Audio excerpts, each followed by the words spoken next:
Alors, chers camarades, peuple d'Afrique, peuple de Côte d'Ivoire, mes chers frères du Sénégal, chers camarades, peuple d'Afrique, de l'AES, de l'Afrique du Nord, du Sud, de l'Est, de l'Ouest, en passant par le centre, chers camarades, soyez salués en vos rangs, grades et qualités, en vos rôles, fonctions et attributions. Chers camarades, je vous demande de partager au maximum cette vidéo. Car aujourd'hui, on va aborder le sujet qui défraie la chronique. Défraie la chronique. On dit, Bassirou Diomaye Faye est parti voir Dramane Ouattara. Oh, qu'est-ce qui s'est passé là-bas? Pourquoi il est allé le voir? Est-ce que le gars, il est sincère encore? Ah, trop de questions. Bon, on va répondre aux questions très rapidement. Begré Mambé, Begré Mambé, Begré Mambé.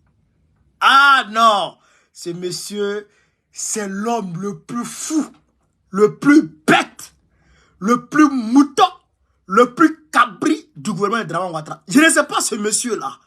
Vrai là. Hein? Est-ce que ce monsieur est normal? Begré Mambé. On va mettre à nu aujourd'hui. C'est-à-dire que,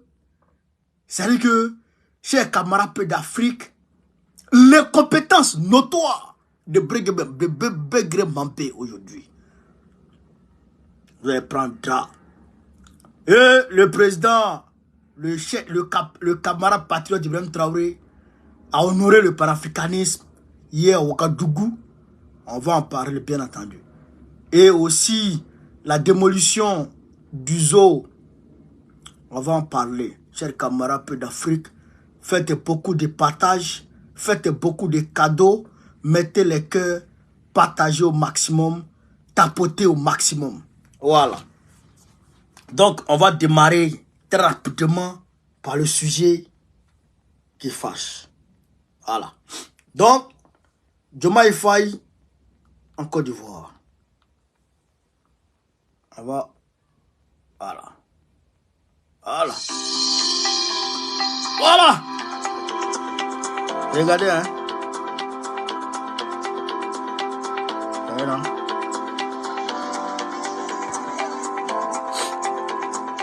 Monsieur le Président, je suis heureux de vous accueillir, de vous recevoir et de vous voir. La Côte d'Ivoire et le Sénégal entretiennent d'excellentes relations. Avant l'indépendance et depuis l'indépendance. Nous sommes félicités du dynamisme de la coopération et surtout le renforcement des relations qui ont toujours marqué l'évolution dans nos deux pays. Je voudrais vous dire toute notre fierté de voir le Sénégal traverser ce qui paraissait être une preuve dans des conditions remarquables et de vous avoir porté à la tête de ce grand pays. Et vous avez tout notre soutien et nous ferons en sorte que les excellentes relations qui existent entre le Sénégal et la Côte d'Ivoire continuent donc de se renforcer et nous pourrons continuer de nous concerter. Félicitations, Monsieur le Président. Merci beaucoup. Tous mes vœux de pleine réussite. Merci beaucoup. Merci beaucoup. Je suis venu d'abord rendre visite à un aîné. D'ailleurs, j'ai saisi cette occasion pour saluer le leadership et les efforts considérables que vous déployez dans le renforcement de la stabilité et de la démocratie, ainsi que de la promotion du développement en Côte d'Ivoire. Vous êtes dans le sillage de ce grand homme, le président Félix Houphouët-Boigny. Je pense que c'est une opportunité historique pour les deux gouvernements de mutualiser les connaissances et les efforts et les stratégies pour tirer le meilleur profit de ces ressources. Monsieur le Président, je voudrais vous remercier à nouveau pour l'accueil et l'hospitalité et vous dire formellement mon invitation pour une visite officielle au Sénégal. Je vous remercie. Merci beaucoup. Merci.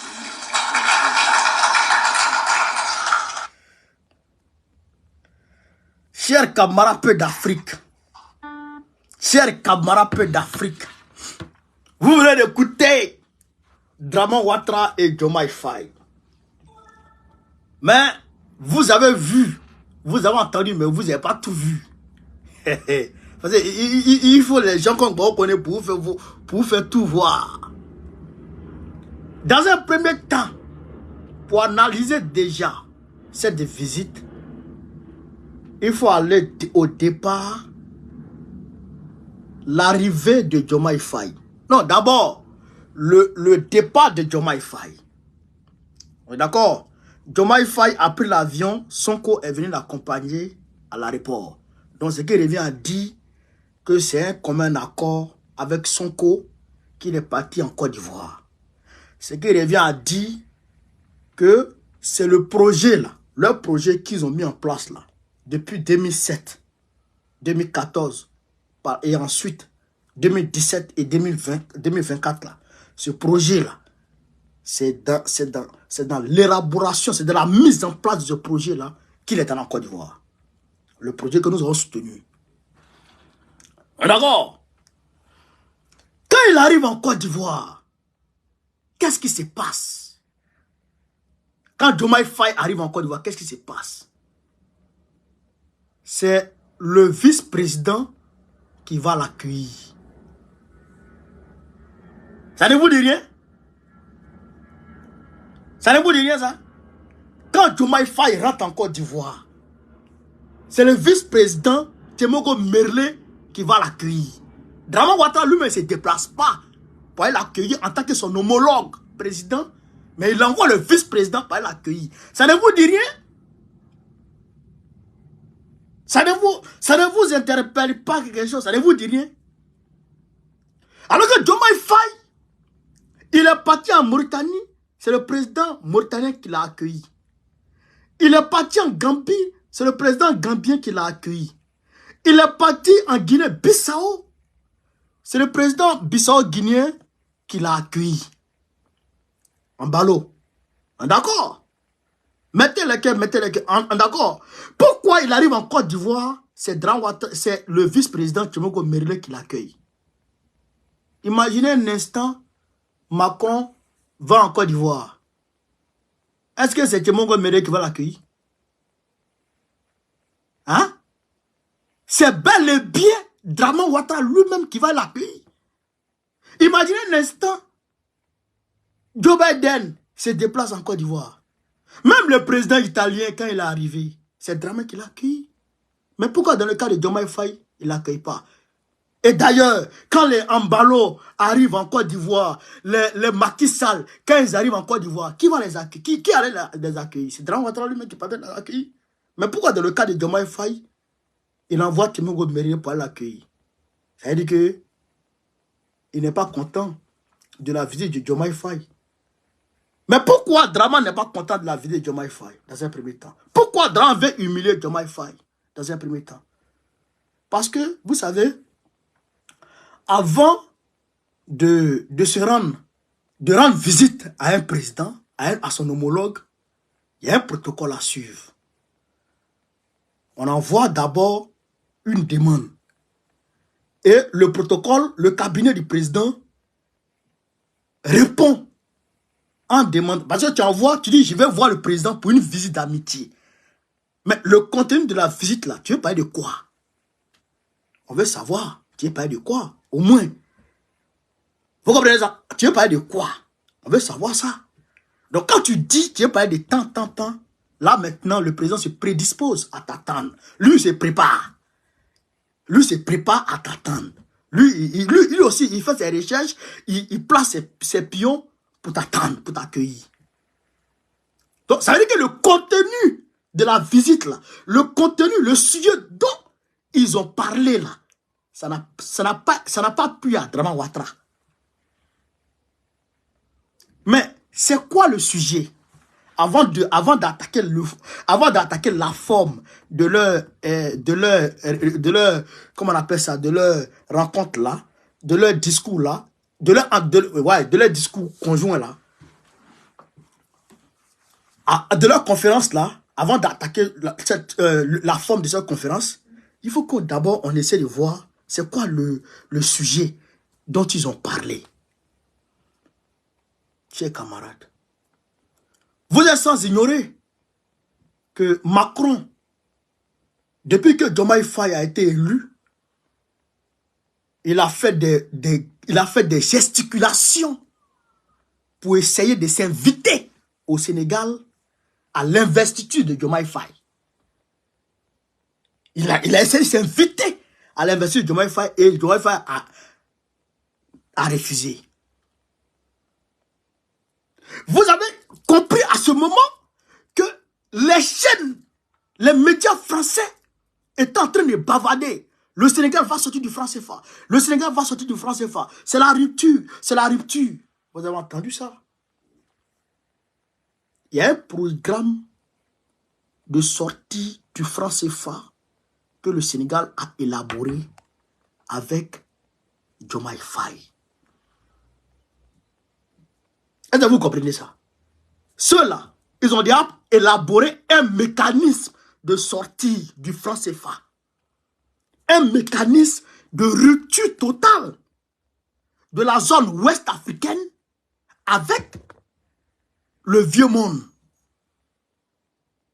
Ils ont élaboré ça. C'est ça le projet. C'est ça le projet là. Quand ils disent, quand on dit il est temps que la France lève son genou du cou de l'Afrique, c'est ça la rupture totale. Vous avez compris? C'est de ça que Diomaye Faye est allé parler en Mauritanie. C'est de ça que Diomaye Faye est allé parler en Gambie. C'est de ça que Diomaye Faye est allé parler en Guinée-Bissau. Et c'est de ça que Diomaye Faye est allé parler avec Ouattara en Côte d'Ivoire. C'est pourquoi Ouattara fait accueillir Diomaye Faye par son vice-président au lieu de lui-même. Pour dire à Diomaye Faye, en rentrant même déjà, pour lui dire, petit, le terrain sur lequel tu es là, moi je ne suis pas d'accord avec toi. Et c'est un message que Ouattara envoie à ses maîtres pour leur dire, ce petit-là, c'est vrai qu'il vient pour parler de ça, mais je ne suis pas d'accord avec lui. Hein. Regardez comment je l'accueille. C'est ça qu'on appelle le code diplomatique. Vous comprenez ça? Vous comprenez ça? Donc, pour dire que déjà, avant même la rencontre, il y a eu des accords. Mais, pourquoi Diomaye va lui parler? Parce que, dans un premier temps, on est tous, jusqu'à preuve du contraire, on est tous dans la CEDEAO. Jusqu'à preuve du contraire, on est tous dans la CEDEAO. Ça fait un. Deuxièmement, la Côte d'Ivoire et le Sénégal, ça fait 60% du PIB de l'UEMOA. Le franc CFA, là. Le franc CFA de l'Afrique de l'Ouest, là. La Côte d'Ivoire et puis le Sénégal, ça fait 60%. La Côte d'Ivoire, 40%. C'est pourquoi nous, on est toujours gouverneurs. Les gouverneurs sont toujours donnés par la Côte d'Ivoire. C'est pourquoi. Maintenant, Dakar a 20%. Le Sénégal a 20%. C'est pourquoi le siège est à Dakar. Donc, les deux, là, pour parler du franc CFA, là, pour le franc CFA, les deux, là, doivent parler obligatoirement. Vous comprenez ça? Les deux, là, doivent parler obligatoirement. Donc, il faut aller lui proposer. Bon, monsieur le président, vrai, là, nous, on veut quitter le franc CFA. Voilà ce qu'on propose. Comment tu vois ça? Je dis, frère, je suis d'accord, je ne suis pas d'accord. Maintenant, c'est en fonction de la réponse de Ouattara, en fonction de la réponse de toute la souris. Ils n'ont pas encore fini leur mission, hein. Ils n'ont pas encore fini leur visite. Hein. Ils vont poursuivre les visites. Ils vont poursuivre les rencontres. Ils vont aller à Guinée-Conakry. Ils vont aller au Mali. Ils vont aller comment on appelle ça, au Burkina Faso. Même au Niger, ils vont y aller. Vous comprenez ça? Parce que ils sont en train de se positionner comme des leaders. C'est-à-dire comme des leaders, en fait. Vous comprenez? Pour sortir, c'est-à-dire pour rompre totalement avec le vieux monde. Pour rompre totalement avec le vieux monde, ils sont en train de travailler à ça. Vous comprenez ça? Donc, c'est normal qu'il aille lui présenter le projet. Maintenant, c'est en fonction de la réponse et de la position de l'Alassane Ouattara qu'ils vont élaborer une nouvelle stratégie par rapport à la Côte d'Ivoire. Qu'ils vont élaborer une nouvelle stratégie par rapport à la Côte d'Ivoire. C'est comme ça que ça se passe. On ne se lève pas matin pour dire non, comme Ouattara, il est pro-français, bon, lui là, on ne parle pas à lui. Comme Ambalo, il est comme si, lui là, on ne parle pas à lui. Mais demain, si on te pose la question, est-ce que ton projet là, est-ce que tu as proposé à ceux-là? Tu as dit quoi? Tu as dit quoi? Tu as dit non. Donc tu les as combattus sans leur avoir proposé ce que tu as à faire. Alors que quand tu dis, je leur ai proposé, ils ont dit non. Donc j'ai pris les choses en main et j'ai fait ce qu'ils devraient faire. C'est comme ça que ça se passe. Partagez, mettez les cœurs, partagez, mettez les cœurs. Maintenant, concernant les propos tenus lors de leur conférence conjointe, Ouattara dit, il est heureux. Ouattara dit, il est heureux de l'élection de Bassirou Diomaye Faye. Il est heureux de voir Bassirou Diomaye Faye traverser les péripéties que Macky Sall leur a fait subir. Ouattara dit qu'il est heureux de voir Diomaye Faye président. Et que le Sénégal et puis la Côte d'Ivoire travaillent ensemble et que le Sénégal et puis la Côte d'Ivoire vont travailler ensemble. Mais quand Ouattara dit ça, bon, toi-même tu sais que c'est parce que quand on finit une rencontre, il faut faire une conférence. Sinon, en réalité, là, quand Ouattara te dit ça, est-ce que toi, tu peux croire à ça? Quand Ouattara te dit ça, est-ce que toi, tu peux croire à ça? Mais c'est la même chose. Quand Diomaye Faye dit, il est content, il félicite Ouattara, parce que Ouattara garantit la démocratie, protège la démocratie et la stabilité de la Côte d'Ivoire, en Côte d'Ivoire. Mais quand Diomaye Faye dit ça, c'est parce qu'il faut flatter Ouattara. Sinon ça là, est-ce que quelqu'un peut dire ça à quelqu'un? C'est comme Macron dit, la France va au Mali pour protéger les Maliens. Il faut parler. Mais nous, on ne comprend pas ça. Nous, on regarde les actes. On regarde les faits et gestes. Il y a certaines personnes en même temps qui disent Diomaye Faye a raté. Il s'est rallié. Je leur dis, c'est-à-dire que je ne dis pas qu'ils ont totalement tort. Mais je leur dis que c'est trop tôt pour juger Diomaye Faye. Le 2 avril. On est le combien aujourd'hui? Du 2 avril, on est le 8 mai. 1 mois, 6 jours. Vous jugez quelqu'un. Vous là, vous êtes fort, hein? Vous êtes fort. Je ramène ces personnes-là ici. Tapotez, mettez les cœurs. Je ramène ces personnes-là. Allez voir les actes posés par Diomaye Faye au Sénégal. Tapotez, mettez les cœurs, chers camarades. Voici ici les pêcheurs sénégalais. Voici les pêcheurs sénégalais ici. Salam sama gars yi gis ngeen lii Diomaye lañ kamay ak Ousmane Sonko gis ngeen ndawal laa ngi nii. Ok. Lii yaax la. C'est poisson qui les amène comme ça. Yuuxu bay bëgg a dee ndax kontaan billaay. Dëgg la de. Ndawal laa ngi nii gën a ma warañ. Vous pouvez aller voir la vidéo sur ma page. Regardez les pêcheurs sénégalais. Regardez-les. Regardez les pêcheurs sénégalais. Bon. Qu'est-ce qu'on dit?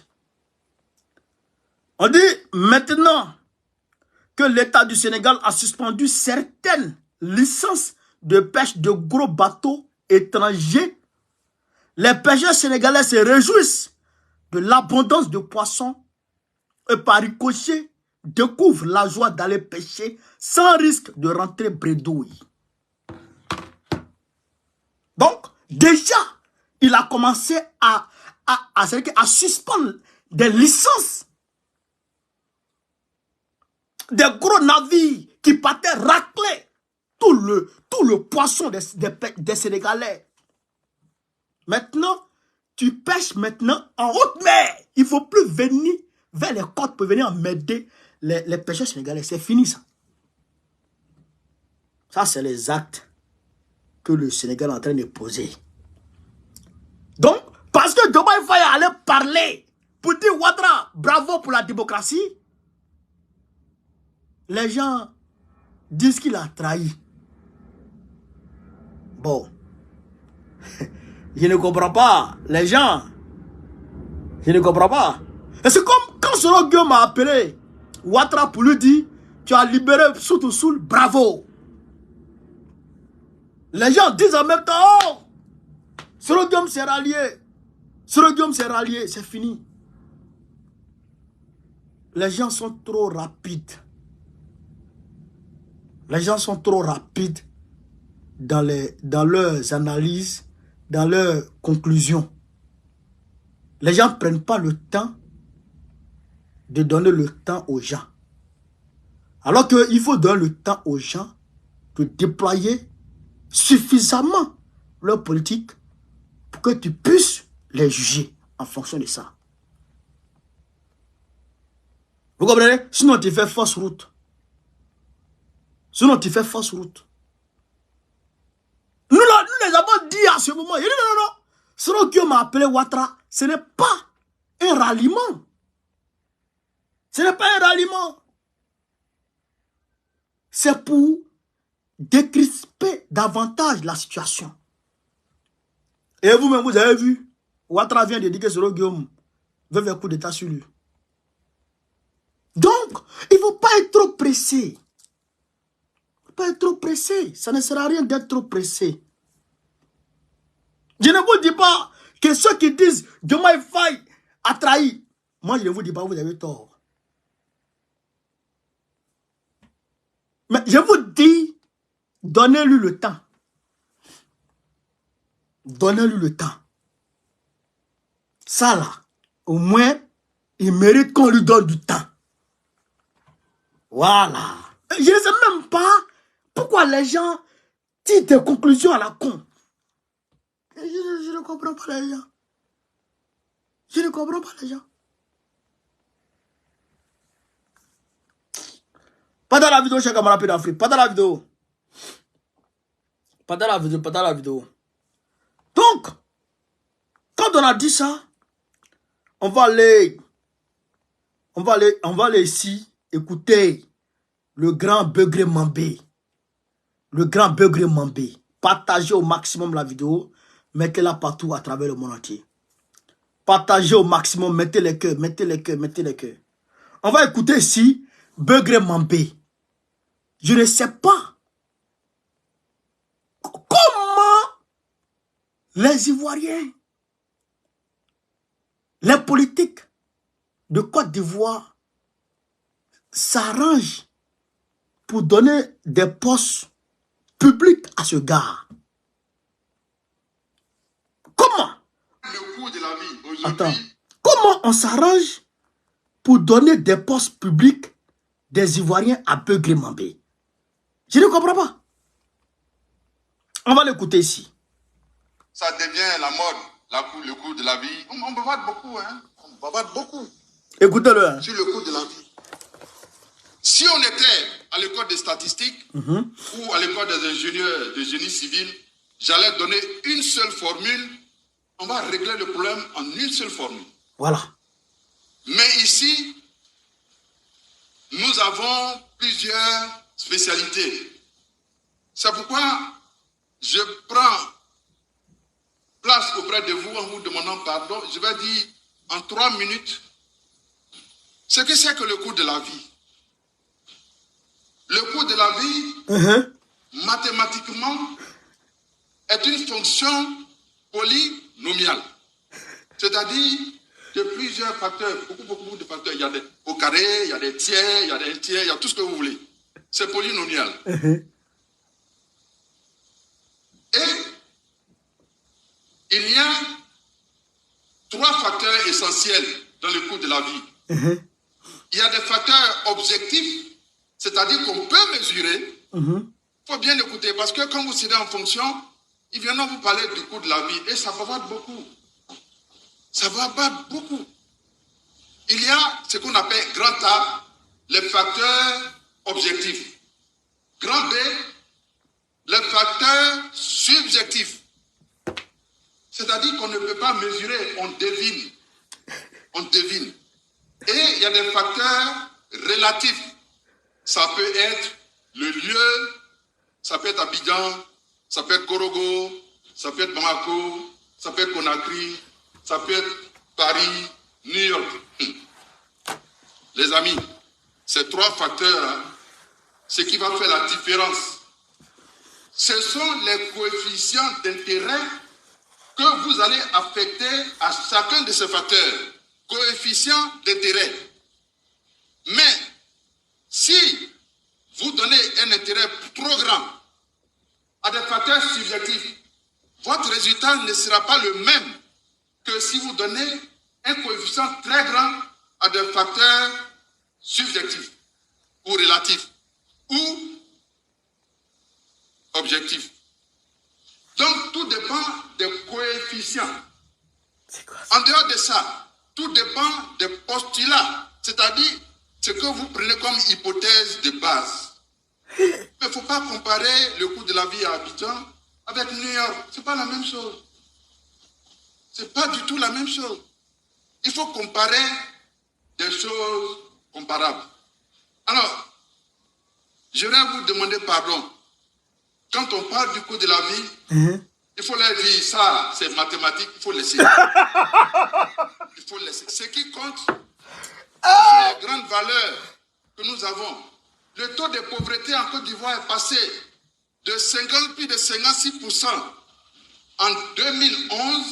Aujourd'hui, grâce au président Alassane Ouattara, nous sommes à environ moins de 35%. On va descendre encore et tous les ans on va descendre. C'est ça qui est la vérité. La Côte d'Ivoire, le revenu moyen par habitant par rapport au produit intérieur brut ou au produit national brut, si vous voulez, tout ce que vous prenez les facteurs, la Côte d'Ivoire a le coefficient, le montant le plus élevé après le Nigeria en Afrique de l'Ouest. Après le Nigeria. C'est-à-dire que le revenu moyen des Ivoiriens a doublé de 2011 à 2023. Ça a doublé. Alors que les autres sont partis avec 1%, 2%, 3%. Pour nous, c'est 100%. Ça a doublé. C'est-à-dire qu'on est devenu plus riche qu'avant. Je voulais faire cette petite remarque pour que vous fassiez très attention. Dans la vie, il ne faut pas se jeter sur tout ce qu'on lit ou dire « Ah, j'ai lu ici, donc c'est vrai ». Il faut avoir du discernement. Camarades, je vous ai laissé écouter ce vieux fou, ce déréglé, ce trisomique. C'est le premier ministre de Côte d'Ivoire qui raconte. Qui dit que la vie chère, c'est mathématique. Et que, avec des formules mathématiques, lui peut régler la vie chère. C'est le premier ministre hein, de Côte d'Ivoire qui raconte ça. Hein? Premier ministre, chef de gouvernement. Et ministre des Sports. Lui là, c'est premier ministre qui raconte. Pégré Mambé qui raconte. Comment? Comment? La loi du marché, ce qui fait que la vie est chère, là, ce qui fait que la vie, le coût diminue, de la vie diminue, ce qui fait que le coût de la vie augmente, c'est la loi du marché. L'offre, la loi de l'offre et de la demande. Appelez-le, hein. on va le former. Les gens de Ouattara, c'est des camps, je ne sais pas d'où ils viennent. La demande et l'offre. Quand la demande est supérieure à l'offre, obligatoirement, le prix du marché augmente, forcé. Quand l'offre est supérieure à la demande, les choses diminuent. Je prends un exemple palpable chez les camarades d'Afrique. Quand dans ton quartier, il y a au moins 50 femmes, ou 50 garbatigi, 60 femmes qui vont à checker. Il y a 50 garbatigi, il y a 60 femmes qui vont à checker. Vous êtes à peu près 500 personnes ou 1000 personnes. Chaque garbatigi cherche client. Chaque femme qui va en checker cherche client. Forcé, il y aura la compétition. Il y aura la concurrence. Donc, forcément, les prix, là, ça va diminuer. Il y a certains garbatiques qui vont descendre le poisson. Il y a d'autres qui vont descendre la checker. Il y a d'autres qui vont diminuer la tomate. Il y a d'autres il y aura la concurrence. Et donc, forcément, ça va diminuer. C'est pareil. Quand la guerre de l'Ukraine a commencé, qu'est-ce qui s'est passé? Et que les Américains ont demandé aux Européens de renoncer au pétrole russe. Et c'est-à-dire qu'en renonçant au pétrole russe, et que le pétrole russe allait être retiré du marché européen, automatiquement, le prix du pétrole allait naturellement augmenter, puisque les autres pays producteurs de pétrole ne pouvaient pas, on va dire, remplacer automatiquement la quantité de pétrole que la Russie vendait aux Européens. Donc, qu'est-ce que les États-Unis ont fait? Ils ont demandé aux Saoudiens d'augmenter leur production de pétrole. Ce que comment on appelle ça? Les Saoudiens ont naturellement refusé. Ils ont demandé aux Qataris. C'est pourquoi Macron a reçu le prince Qatari ici. Après, il a reçu le prince saoudien ici, Ben Salman, pour leur demander d'augmenter leur production de pétrole. Pour qu'ils puissent renoncer au pétrole russe. Parce que sinon, ça allait être trop cher pour eux. Vous comprenez? C'est aussi simple. C'est aussi simple. Toi, tu es meilleur à checker. Vous êtes 1000 dans le quartier. Il y a 3 garbatigi. Mais les garbatigi vous font mal sur vous. Ils vont augmenter le prix. C'est la même chose pour le blé. Quand les Européens ont renoncé au blé russe, mais naturellement, ça va augmenter. Le prix du blé va augmenter. Vous comprenez ça?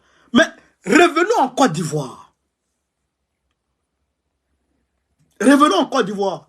Nous sommes producteurs de pétrole, producteurs de gaz, producteurs de cacao, producteurs de tout. C'est-à-dire que nous avons un climat généreux, une terre généreuse. Nous sommes producteurs d'or maintenant. Nous avons tout. Tout pousse chez nous. Le riz augmente dans notre pays. Le coût du riz augmente dans notre pays. Ça veut dire que sur le marché international, le riz a tendance à être rare. Donc, naturellement, les fournisseurs augmentent le prix. Parce qu'il y en a peu. Donc, ils augmentent le prix. Maintenant, nous, là, qu'est-ce qu'on doit faire? Riz que vous augmentez sur nous, là, ça pousse chez nous. Qu'est-ce qu'on fait? On produit le riz. On produit le riz. Et puis, on produit le riz. Et puis, on s'assure de, comment on appelle ça, de pouvoir alimenter le marché national d'abord. de pouvoir satisfaire notre demande locale, de pouvoir satisfaire notre besoin local d'abord, national d'abord. C'est ce que l'Inde a fait. Quand le blé ukrainien et le blé russe, il y a eu problème là-bas et que le port d'Odessa était bloqué, les Européens ont demandé à l'Inde de leur envoyer le blé. Mais le Premier ministre indien, il a dit non. Parce que son blé ne peut pas satisfaire la demande nationale d'abord. Il faille qu'il satisfasse la demande nationale avant de sortir avec le blé. Et c'est ce qui fut fait. Vous comprenez? Donc, c'est cette politique que nous devons faire en Côte d'Ivoire. Mais Ibrahim Traoré l'a fait. Il vient d'acheter combien de tracteurs?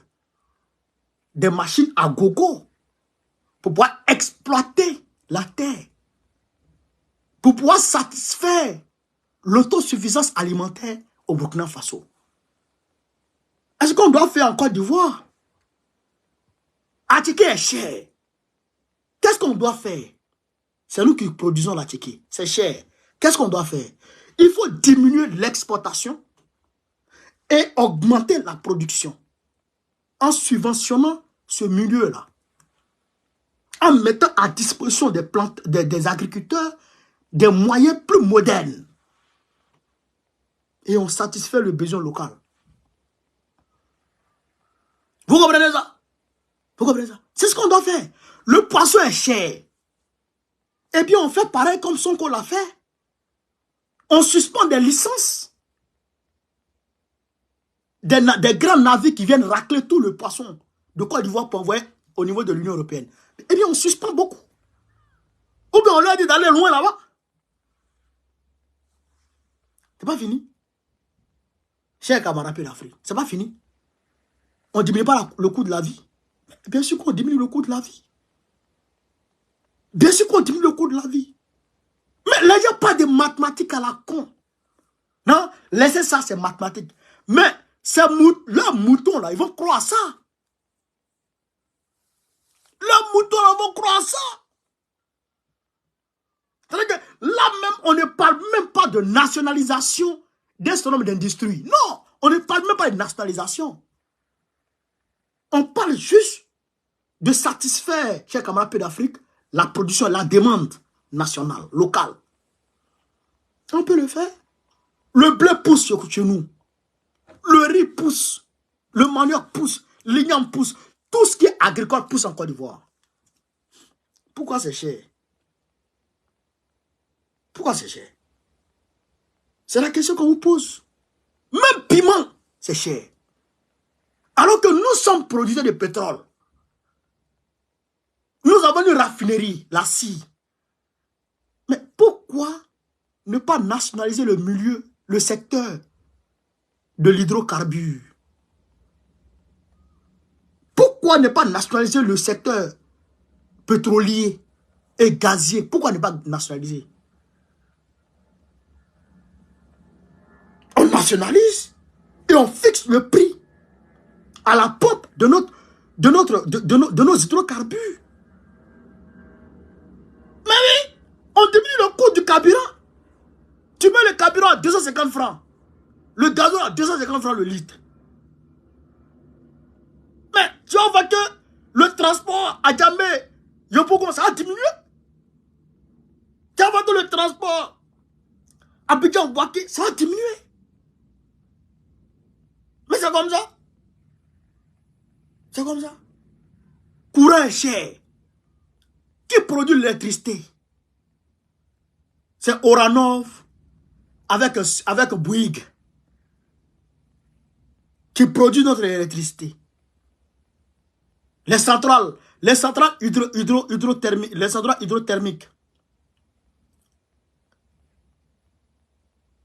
les centrales thermiques au Tapement, et les barrages. Donc qu'est-ce qu'on fait? Qu'est-ce qu'on fait? Mais Joe, soit on augmente les centrales, les centrales thermiques et les barrages, où on essaie de voir avec ceux qui produisent l'électricité, on essaie de nationaliser l'électricité, la production de notre électricité. On essaie de nationaliser. Il faut nationaliser tout ça. Il faut donner tout ça aux entreprises étrangères. Il faut nationaliser tout ça là. Et puis on est à l'aise.